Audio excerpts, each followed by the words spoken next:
18.000 ғаламтор. Әлеуметтік желіде Каспий теңізінде суда батқан кеменің бейнесі белсенді жариялануда. Адамдар оны сыртқы келбетіне байланысты елес кеме деп атауда. Кадрлардан кеменің қаншалықты қатты тот басқаны анық көрінеді. Ролик авторының айтуы бойынша бұл екінші дүниежүзілік соғыс кезіндегі атақты кеме. Ал қазір болса бөлшектеніп шіріп жатыр. Видео авторы мен журналистер сөйлесе алмады. Бірақ ардагер теңізшілер Каспий теңізінде суға батқан ескі кемелердің бар екенін растады. Бұл солардың бірі екенін айтты. Олар Каспий теңізінің солтүстік бөлігінде орналасқан. Олар Кеңес одағы кезінен бері сонда жүр. Әскери теңіз флоты кемелік атыстарды аяқтады.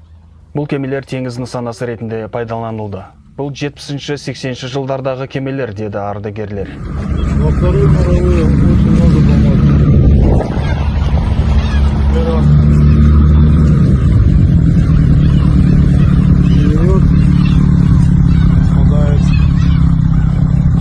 Второй мировой, да, его? Офигеть. Теперь кто хозяин бакланы, да? Смотри, лестница сгнила даже здесь. А номера ничего нету, да, у него? Он, видишь, как сделан, смотри. А? Вот отсюда зайти можно, смотри. Он сделан не как все местные современные корабли. Ага. Он, смотри, как клепан. Да-да-да, клепки идут вон. Ничего себе. Теперь бакланы, да, сидят тут. Смотри, даже вышка вон верхняя, да, что-то стоит там. Офигеть, смотри, какие-то запчасти моторов, да, остались. Офигеть. Вот ты сейчас полазить, да, на нем? В море, да, стоит? А? Нос, да? Ого. Офигеть. Вот это да. Весь клепан, да? Да. Одного сварного шла нет. Кусочками весь клепан. Можно было обстреливать Вторую мировую.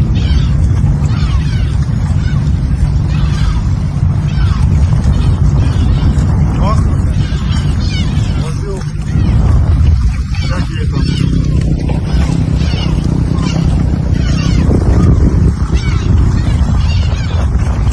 Офигеть.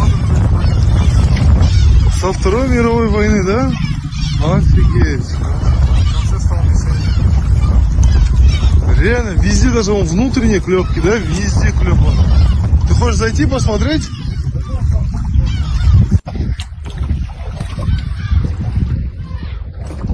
А туда бы на вышку залезли. Туда, да? Смотри, там какие щитки стоят.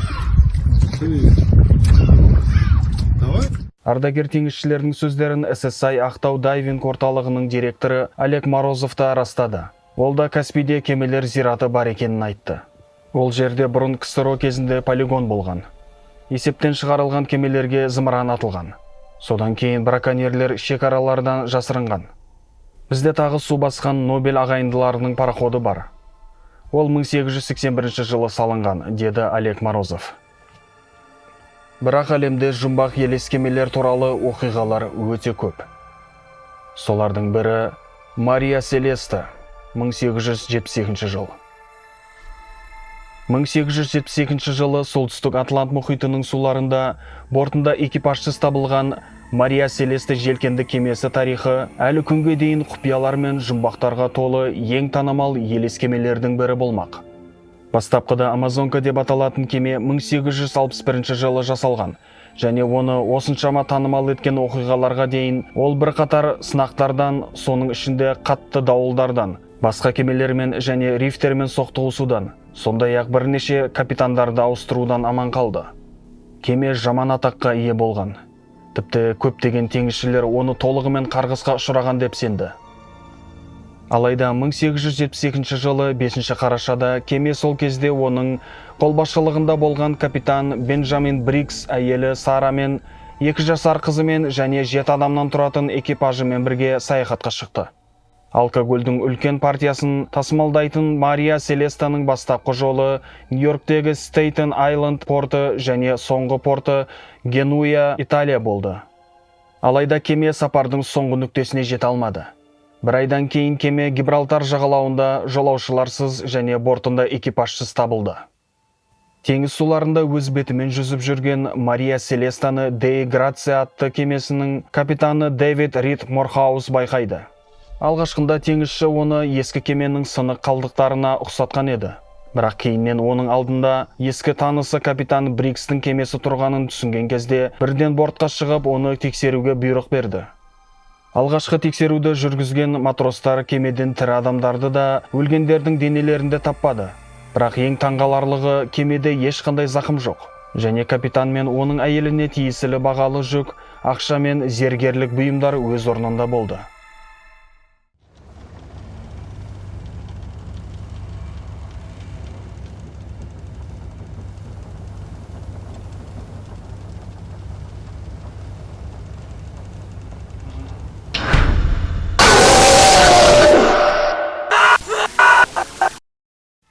Мария Селеста бортындағы адамдардың өміріне қауіп төндіретін жалғыз нәрсе ол ашық люктер. Капитанның кабинасындағы кішкене тәртіпсіздік. Сынған компас. Мүмкін экипаж мүшелері оны алып тастауға тырысқан. Және секстант пен хронометрдің болмауы. Апат болған жағдайда команда әрқашан навигациялық жабдықты өзімен бірге алып кетеді. Бұл факт теңізшілерді таңқалдырды. Және олар кемені Гибралтарға сүйреп апаруды ұйғарды. Онда британдық адмирал оқиғаны тергеуді бастады. Тексеру барысында кеменің дауылға ұшырамағаны, сондай-ақ басқа кемелермен соқтығыспағаны анықталды. Өйткені кеменің корпусы бұзылмаған, бүтін болып шықты. Сонымен қатар бортта қарақшылардың шабуылын немесе кемедегі ішкі қақтығысты көрсететін ешқандай дәлел табылмады. Сондықтан экипаждың жоғалуының мән-жайын жеке тексерген бас прокурор Фредерик Солифлот кемеде шын мәнінде не болғаны туралы нақты қорытынды бермей, көп ұзамай тергеуді аяқтауға мәжбүр болды. 1873 жылы Мария Селеста жаңа капитанның басшылығымен қайтадан жолға шықты. Алайда тергеу нәтижесі қоғамды қанағаттандырмады. Адамдар болған оқиғаға қатысты көтерілістен бастап, кемеге теңіз құбыжықтарының шабуылына, сондай-ақ о дүниелік тылсым күштерінің араласуына дейін ең ерекше теорияларды алға тартты. Дегенмен келесі теориялар ең танымал болды. Аты жөні мұрағатта сақталмаған капитан Брикстің туыстарының бірі қайғылы оқиғаның себебі трюмдегі бөшкелерден алкогольдің булануы деп айтады. Және бүгінгі күнге дейін ең дәлелді гипотезалардың бірі болып табылады. Оның авторының айтуынша, Мария Селестаның бортындағы жүк герметикалық жабылмаған. Сондықтан трюмде алкоголь буы тарап кеткен. Соның салдарынан бірнеше жеңіл жарылыстар болған. Ал капитан саяхатқа қатысушылардың өмірін сақтау мақсатында матростарға люктерді ашып, қайықпен қауіпсіз қашықтыққа жүзіп, оны троспен бекітуді бұйырды. Алайда Брикстің жоспары жүзеге аспады. Желдің бағыты өзгеруіне байланысты кеме жоғары жылдамдықпен қозғала бастады. Нәтижесінде трос үзіліп, қайықтағы адамдар кемені қуып жете алмай, қайтып оралмады. Содан бәрі қайтыс болды. Бір қызығы, бұл нұсқа 2006 жылы Лондон университеттік колледжінің химигі Андреа Селттің картон қораптардан кеме трюмінің үлгісін жасап, бутанның жарылуын тудырған тәжірибесінің арқасында жанама түрде расталды. Бұл трюмға айтарлықтай зиян келтірмеді. Кейінірек зерттеуші өзінің экспериментіне түсініктеме беріп, оның мағынасын түсіндірді. Біз жарылыс жасадық. Оның анықтаушы белгісі дыбыс радиациясының қысымы болды. Жалынның болуына қарамастан, суық ауа оның таралуына мүмкіндік бермеді. Нәтижесінде өрт ошағы немесе өрттің әсер етуі белгілері жоқ. Сонда да кейбір зерттеушілердің пікірінше бұл нұсқа навигациялық жабдықтың қайдан жоғалып кеткенін түсіндірмейді. Әдетте оны тек эвакуациялау кезінде өзімен бірге алып кетеді, және команда мүшелері неліктен компасты тез алып кетуге тырысты. Егер олар шынымен де бортқа оралуды жоспарлаған болса, және ол жоспар сәтті болған жағдайда, олардың әрі қарай сапар шегуі бұл атрибутсыз өте қиын болар еді. Дрифтік аралмен соқтығыс. Оқиғаның тағы бір танымал нұсқасы кеме қалқымалы аралмен соқтығысудан зардап шеккенін айтады. Бұл гипотезаны 1951 жылы штурман Дот Осборн ұсынған. Ол Мавритания территориясының астындағы Суасты өзенінің сағасында пайда болған дрейфтік аралдар ашық теңізге түсіп, кемелердің апатқа ұшырауына әкелуі мүмкін деп мәлімдеді. Бұл Мария Селеста кемесімен болды. Оның экипажы кейін кемені қайықпен тастап кетуге шешім қабылдады, бірақ дауыл кезінде қайтыс болды. Дегенмен бұл нұсқа бірнеше рет сынға ұшырады. Өйткені ғалымдардың көпшілігі құмды аралдар жағалаудан мұндай қашықтыққа орналасуы мүмкін емес деп санайды. Қалай болғанда да, Мария Селеста кемесінің экипажының жоғалуы туралы іс бүгінгі күнге дейін тарихтағы ең жұмбақты тылсым оқиғаларының бірі болып қала береді. Және оны әртүрлі сала өкілдері зерттеуді жалғастыруда. Сонымен қатар, жазушылар мен режиссерлерді де осы оқиға үнемі шабыттандырады. М.В. Джойта, 1955 жыл. М.В. Джойта 1931 жылы американдық кинематограф Роланд Уэс үшін жасалған, және оның әйелі Джевел Карменнің атымен аталған. Содан кейін ақш әскери теңіз күштері сатып алған, және патрульдік қайық ретінде қайта салынған. Кейінірек капитан Томас Миллердің жеке кемесі ретінде пайдаланылған. 1955 жылы 3 қазанда М.В. Джойта Самоадан Токелау аралдарына жүзіп кетті. Бортында 25 адам. Оның ішінде капитан Миллердің өзі, хирург, және 2 кішкентай бала, сондай-ақ сатуға арналған жүк, дәрі, ағаш және азық-түлік болды.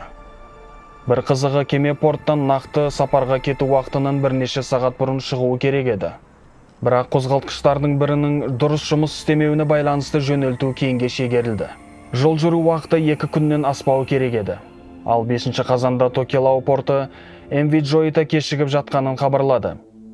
Күдікті апат болған суларында бірден дерлік іздеу құтқару операциясы басталды. Ол бастапқыда ешқандай нәтиже бермеді. Жоғалған кемеден бірде-бір апат сигналын алмағандықтан бұл іздеу жағдайды қиындата түсті. М.В. Джойта кемесі ауада буланып ғайып болып кеткендей болды.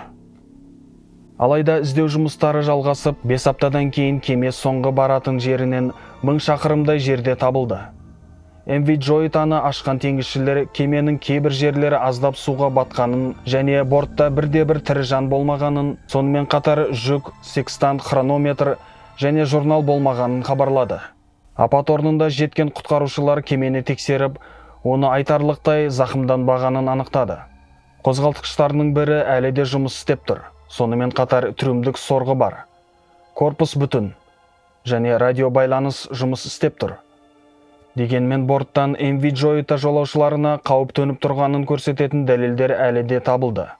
Мысалы, Токелау аралдарына басқалармен бірге бара жатқан дәрігердің чемоданынан жаңа қан іздері бар таңғыштар табылды.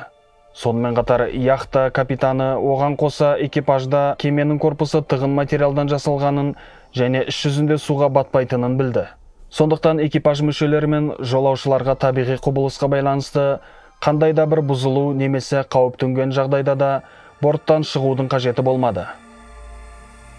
Жедел тергеуге қарамастан тергеу оқиғаларының хронологиясын қалпына келтіре алмады.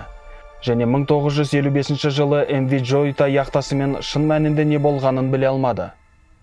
Мария Селеста жағдайындағыдай зерттеушілер көтеріліске қарақшылардың кемеге шабуылуына, ғылымға беймәлім теңіз өміріне және сақтандыру алаяқтығына қатысты көптеген нұсқаларды алға тартты. Бірақ олардың ешқайсысы расталмады. Кэрол Диринг, 1921 жыл. Американдық G. Диринг Company компаниясы салған жүк шхунасы Кэрол Диринг өзінің алғашқы сапарын 1920 жылы жасады. Бұл оның соңғы рейсі болды. Сапары басталғаннан бірнеше айдан кейін кеме Солтүстік Каролина штатындағы Хатерас мүйісінен табылды және барлық экипаж мүшелері түсініксіз жағдайда жоғалып кетті. Бұл елес кемеге қатысты оқиға әу бастан құпиялар мен қайшылыққа толы болды. Сақталған деректерге сәйкес 1920 жылы тамызда Норфолк, Виргиния бағыты бойынша жүзген кеме капитаны Уильям Меррит ұлымен бірге Рио-де-Жанейро және 9 адамнан тұратын экипаж бастапқыда экипаждың сенімділігіне алаңдаушылық білдірді және сапарға шығуды кейінге қалдырғысы келді. Дегенмен ол сонда да бортында көмір жүктерімен жүзуге шешті. Бірнеше аптадан кейін капитан қатты ауырып қалды. Нәтижесінде ол құрлыққа түсуге мәжбүр болды. Ал оның орнын зейнеткерлікке шыққан теңізші Уиллис Уормел жаңа капитанның қолбасшылығымен кеме Бразилия жағалауына сәтті жетті. Бірақ сол жерде Уормел жақын досымен әңгімелескенде оның экипажының қабілетсіз екенін айта алды. Және ол кеменің Америка Құрама Штаттарына қалай оралатынына қатты алаңдады. Дегенімен Кэрол Диринг кемесі Рио-де-Жанейро портынан шығып, бірнеше айдан кейін Барбадосқа аралық аялдама жасады. Онда тағы бір оқиға орын алды. Осылайша капитанның бірінші көмекшісі Чарльз Маккеллан Уиллис Уормелдің теңізшілерге қарсы қатал жаза қолдануына тыйым салғанына наразы болды. Сонымен қатар капитанды өлтіріп, оның орнын басуға ниетті екенін ашық айтты. Кейінірек ол бірнеше рет мас күйінде төбелесіп, тіпті қамауға алынды. Бірақ Уормел оны аяп, оны босатуға көмектесті. Аралдан шыққаннан кейін шхуна Америка Құрама Штаттарының жағалауларына сапарын жалғастырды. 1921 жылдың қаңтарында Кэрол Диринг Лукаут мүйісі маякының жанынан жүзіп өтті. Және оның қараушыларының бірі Томас Джейкобсон зәкірлердің жоғалғаны туралы хабарлаған теңізшінің дауысын естіп, бұл ақпаратты құтқару қызметіне беруді сұрады. Өкінішке орай күзетші сұрауды орындай алмады, өйткені оның радиосы істен шықты. Бірақ ол шхунер экипажы сол бағытта келе жатқан пароходқа сигнал жібере алады деп сенді. Алайда Джейкобсон оған кеме капитаны емес, қарапайым матрос хабарласқаны қатты алаңдатты. Сонымен қатар ол кеменің артқы жағындағы тек капитан мен оның көмекшілеріне рұқсат етілген платформада экипаждың барлық мүшелері тұрғанын байқайды. Кейінірек ол бұл ақпаратты билікке берді. Және сұхбат алған куәгерлердің айтуынша, күзетші сипаттаған сыртқы келбетті бар адам ешқашан кемеде болмаған. Ал матростардың кабиналарда болуы кеменің басып алынғанын көрсетуі мүмкін. 1921 жылы 31 қаңтарда Хаттерас мүйісінен суға батқан шхуна Кэрол Диринг табылды. Ауа райының қолайсыздығынан кемеге бірнеше күннен кейін мінген қауіпсіздік қызметкерлері одан адамдарды, сондай-ақ экипаждың жеке заттары мен кеме журналын таппады. Капитанның кабинасынан карта табылды. Оның соңғы белгісі 20 қаңтарда болды. Бірақ ол Уормелдің қолымен жасалмаған. Басталған тергеу ешқандай нәтиже бермеді. Билік бірде-бір анықтаманы таба алмады. Біраз уақыттан кейін полицияға жақын маңдағы ауылдың балықшысы судан тапты деген бөтелке түсті. Онда экипаждың қарақшылар тұтқынға алды деген хат бар. Бірақ кейін дәлелдің жалған екені белгілі болды. Капитан мен экипаждың жоғалуының мән-жайы белгісіз болып қалғанына қарамастан, көп ұзамай іс ресми түрде жабылды. Кейінгі жылдары ғалымдар, саяхатшылар және қамқор адамдар болған оқиғаның өз нұсқаларын алға тартуға тырысты. Бірақ олардың ешқайсысы шхунер бортында не болғанын, экипаж мүшелері қайда жоғалып кеткенін және Кэрол Диринг кемесі көзге түскенге дейін маяк сақтаушыға жүгінген жұмбақ адамның кім екенін түсіндіре алмады. Кейс 2, 2007 жыл. 2007 жылы жоғалып кеткен Кейс 2 катамаран яхтасының оқиғасы кемедегі адамдардың үстісі жоғалып кетуіне қатысты салыстырмалы түрде жақында болған оқиғалардың бірі болып табылады. 2007 жылдың сәуірінде яхташы және Кейс 2 иесі Дерек Баттон достары Питер мен Джеймс Танстедпен бірге Квинсленд штатындағы Эрли Бич шағын қаласынан Таунсвиллге жүзіп кетті. Саяхатшылардың ешқайсына маршруттың соңғы нүктесіне дейін жету бұйырмады. 3 күннен кейін тікұшақ пилоты үлкен тосқауыл рифінің жанында жүзіп келе жатқан Кейс 2 яхтасын байқайды. Содан кейін оның бортына құтқарушылар отряды жіберілді. Олар өте оғаш жағдайға тап болды. Қайғылы оқиғаның мән-жайын көрсететін ештеңе жоқ. Дайындалған тағам үстелдерде тұрды. Экипаж мүшелерінің ноутбуктері қосылуы болды. Барлық құрылғылар дұрыс жұмыс істеді. Бортта бірде-бір адам табылмады. Австралия билігі тергеуді бастады. Өкінішке орай ол нәтиже бермеді. Кеме бортында табылған 15 сәуірдегі бейне экипаждың күтпеген жағдайларға тап болғанын немесе апат сигналын беруге әрекет жасамағанын көрсетті. Жазбада жоғалған күні Дерек Баттонның тыныш балық аулағаны, ал қалған саяхатшылардың дүрбелең белгілері болмағаны көрсетілген. Сонымен қатар оларда құтқару кеудешелері болмаған, борттағы қайық пайдаланылмаған. Басқа нәрселермен қатар патруль экипаж мүшелеріне жасалған шабуылды көрсететін ұрыс белгілерін немесе басқа дәлелдерді таба алмады. Көп ұзамай тергеу ресми түрде тоқтатылды және билік болған оқиғаның нұсқасын жариялады. Экипаж мүшелерінің бірі Питер Танстед белгісіз себептермен суға секірді.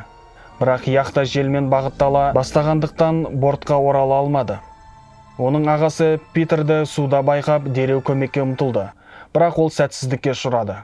Содан кейін Дерек Баттон яхтаның қозғалысын тоқтату үшін желкендерді түсіруге тырысты. Бірақ ол қателесіп, желкеннің бір бөлігінен ауыр жарақат алып, суға құлап қайтыс болды. Ресми нұсқа бірнеше рет сынға ұшырады. Өйткені жоғалғандардың отбасы мүшелері айтқандай, олардың барлығы тәжірибелі яхташылар болды және оқиғалардың мұндай нәтижесіне жол бере алмады. Сондықтан олардың жоғалып кетуіне басқа нәрсе немесе біреу кінәлі. Қазіргі уақытта ешкім тергеудің ресми қорытындысын жоққа шығара алмады. Дегенмен Кейс-2 бортында шын мәнінде не болғанын білуге үмітін үзбейтін жұртшылық пен зерттеушілер арасында сол күні яхтада болған жұмбақ жағдай әлі де сұрақтар туғызуда.